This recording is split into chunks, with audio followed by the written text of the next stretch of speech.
ากาศอยู่ตรงนาพี่น้องเนาะแทงนาพี่น้อง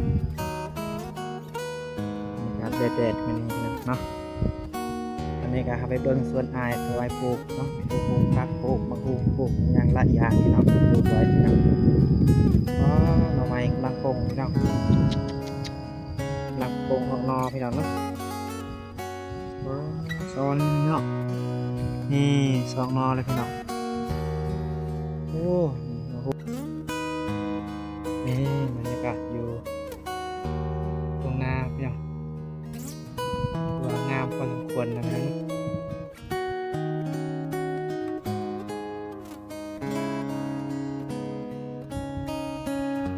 เขาเกี่ยวทึมพี่น้องนากระวานพี่น้องได้2 ทิศนะพี่น้องเนาะประมาณนั้นนะพี่น้องเอาเริ่มออกปล่อยงัวแล้วพี่น้องเนาะงัวแล้วพี่น้องเฮ้ยโอ้หอนดีนะหอนเลยพี่น้อง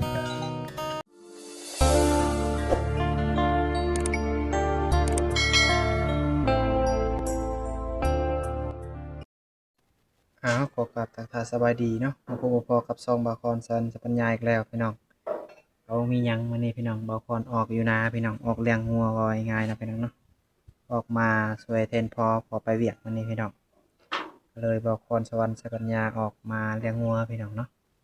แต่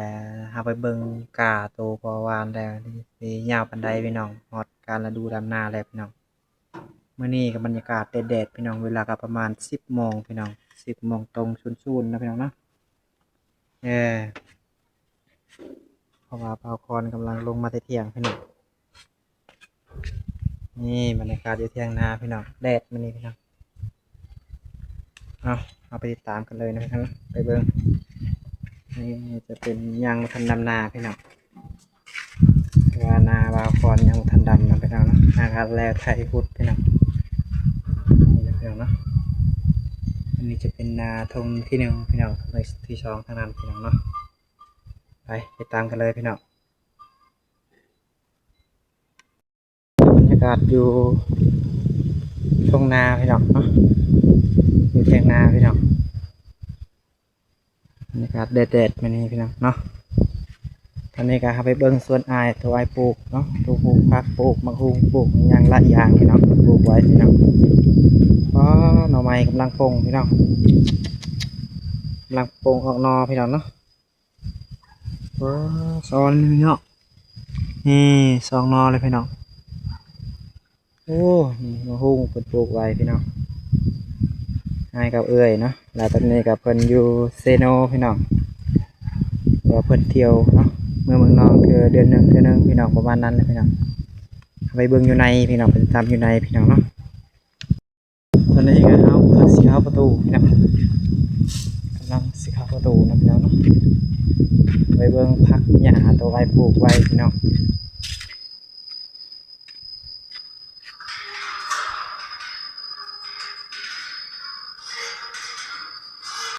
ตอนนี้ก็เอาเริ่มเข้าประตูพี่น้องไปเบิ่งเนาะ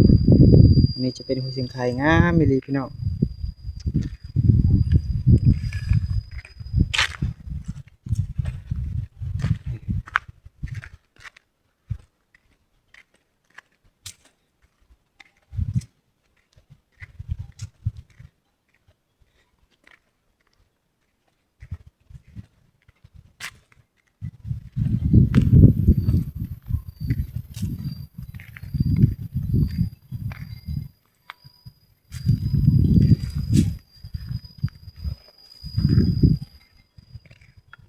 นี่จะเป็นกกมะม่วงพี่น้องมันเป็นดอกพี่น้องช่วงนี้มันเป็นดอกเพราะว่ามะม่วง3 ฤดูพี่น้องเนาะมันปลูกไว้พี่น้อง3 ต้น 4 ต้นกับมักมีพี่น้องเนาะมันปลูกไว้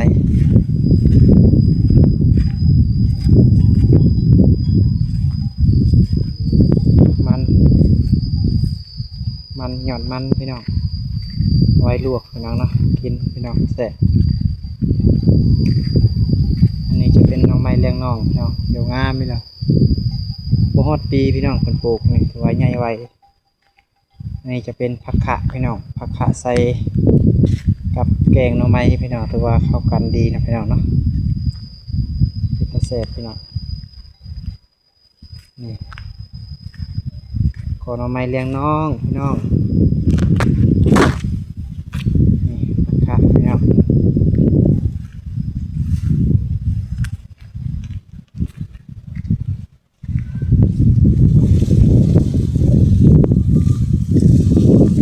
หน่อไม้กำลังปรุงพี่น้อง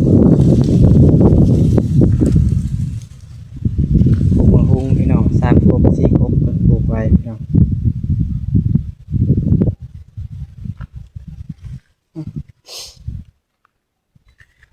มะเขือ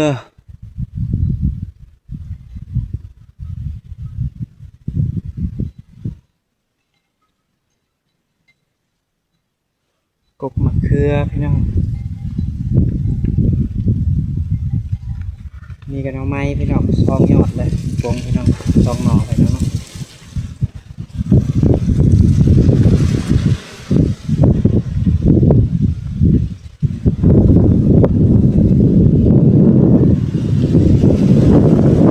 ถือว่ามันจะดีนะเอาไปเบิ่ง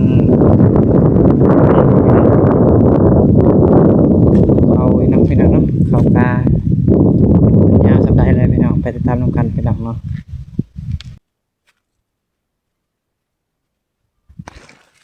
นี่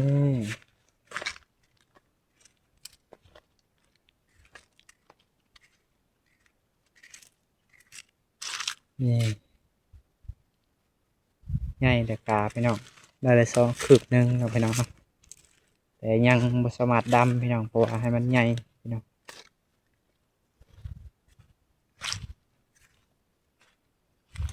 ให้มันใหญ่อีกจักหน่อยนะพี่น้องถึงดำพี่น้องนี่บรรยากาศอยู่ทุ่งนาพี่น้องถือว่างามพอสมควรนะพี่น้องเนาะ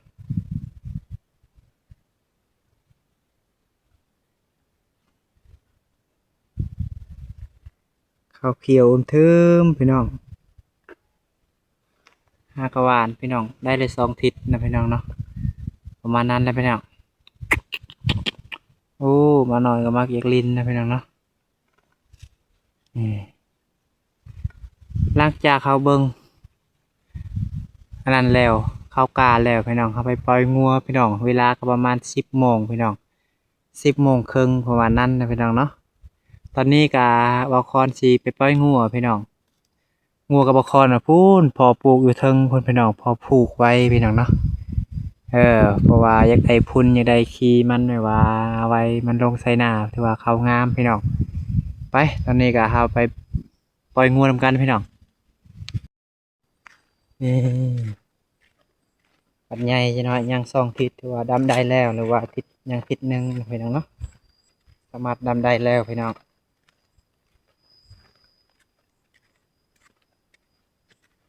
ทำลายจากพี่น้อง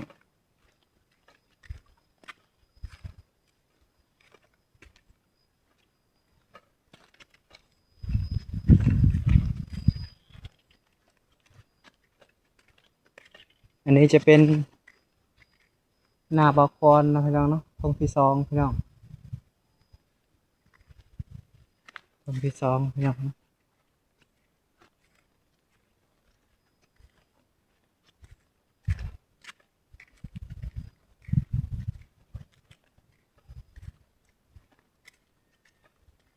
ดำลายนี่พี่น้องคักดีพี่น้อง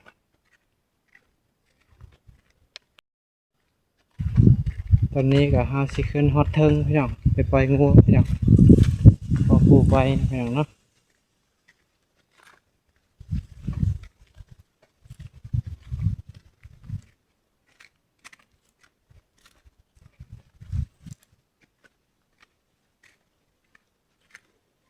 วิถีชีวิตนะพี่น้องเรียกว่าวิถีชีวิตชนบทบ้านเฮานะพี่น้องเนาะเรียกว่าลาวเฮาอันนี้จะเป็นท่อพี่น้องท่อมาต่อเทิงพี่น้องเนาะพอต่อมาเทิงแล้วก็ฮอดเที่ยงบ่คอนคือบ่คอนสวรรค์ไทยเมื่อนั้นพี่น้องเลยท่านผู้ชมได้เบิ่งนะพี่น้องได้เห็นแล้วพี่น้อง เพราะว่าน้ำเตเทิงเพิ่นเฮ็ดอ่างไว้พี่น้องนะครับไปเบิ่งน้ำกันนะพี่น้องเนาะไปเบิ่งน้ำกันพี่น้องก็นำไหลคักเลยพี่น้องนำใส่เลยพูดมือบาคอนพี่น้องพูดโอ้ขอปลูกไว้พูด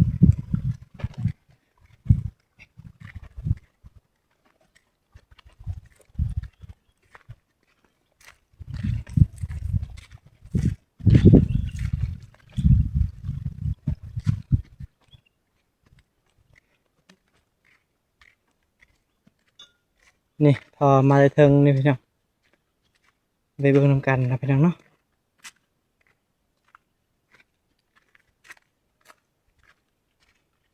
นี่น้ำเย็นพี่น้องนี่เฮ้ยพี่น้องน้ำเย็นน้ำลายใส่ดีพี่น้องว้าวผักพุ่นเป็นอ่างเก็บพี่น้องเป็นอ่างเก็บน้ำทุกคนพี่น้องเห็นปะงามเลยพี่น้องน้ำก็ใส่พี่น้อง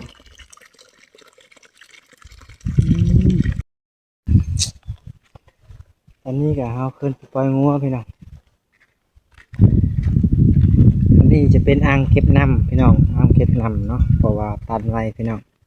เพราะว่าคันบ่เฮ็ดอ่างเพราะว่าบ่มีอันนั้นเนาะพี่น้องเนาะนี่อ่างเก็บน้ำพี่น้องงามเลยพี่น้อง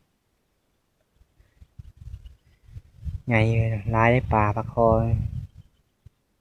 ปลาธรรมศาสตร์มีลายพี่น้อง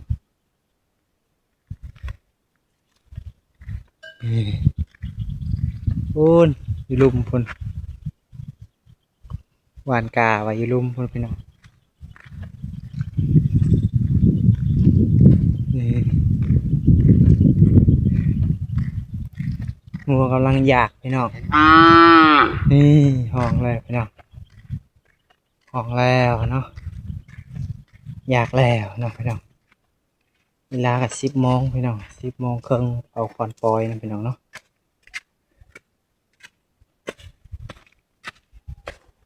นี่พากันมากินพี่น้อง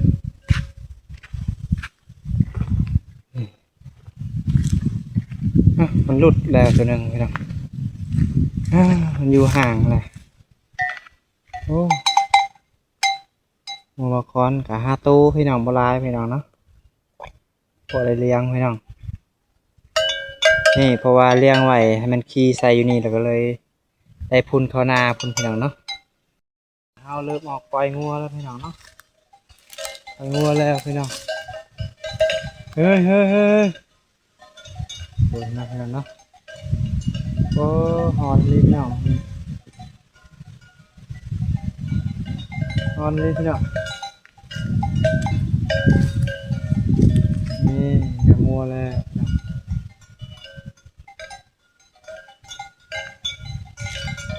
บรรยากาศอยู่นาอยู่สวนพี่น้อง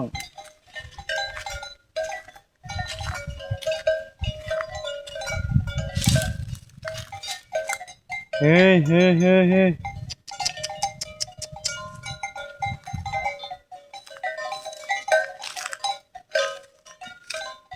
เฮ้ยเฮ้ย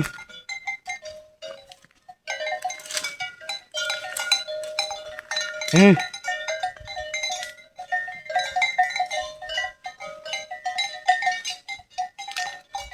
อืมอืม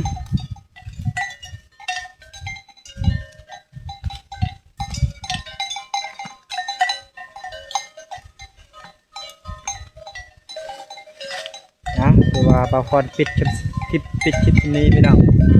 เบิ่งแล้วอย่าลืมกดไลค์กดแชร์เพื่อเป็นกำลังใจคลิปต่อไปพี่น้องเนาะแล้วก็อย่าลืมกดติดตามพี่น้องคือว่าให้ FC ทุกคนพี่น้อง FC ทุกคนเนาะจงมีสุขภาพแข็งแรงพี่น้องเนาะปรารถนาสิ่งใดขอได้สิ่งนั้นพี่น้องเอาขอกราบสำบายดีพี่น้องบ๊ายบาย